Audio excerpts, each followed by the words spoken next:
అయోధ్యలో జనవరి 22న శ్రీరామ విగ్రహ ప్రతిష్ఠ జరగనుంది. రామ్ చరణ్ దంపతులకు ఆహ్వానం అందింది.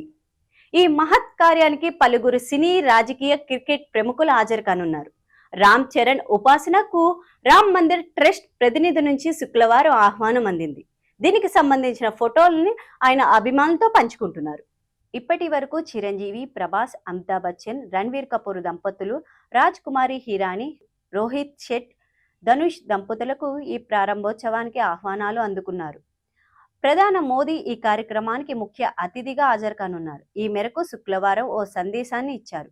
ఈ ప్రారంభోత్సవానికి దేశ ప్రజల తరపున ప్రతినిధిగా ఉండటం తన అదృష్టమని పేర్కొన్నారు. దీన్ని దృష్టిలో ఉంచుకుని 11 రోజుల పాటు ప్రత్యేక ఆరాధన కార్యక్రమాలు చేపట్టినట్లు తెలిపారు. ఈ ప్రారంభోత్సవాన్ని ప్రపంచవ్యాప్తంగా ఉన్న రామ భక్తులకి ఓ పవిత్రమైన సందర్భం అన్నారు. మరోవైపు హనుమాన్ ప్రీ రిలీజ్ ద్వారా వచ్చిన 14,25,000 అయోధ్య రామ మందిరం నిర్మించడానికి చిత్ర బృందం విరాళంగా ఇచ్చినట్లు పేర్కొన్నారు.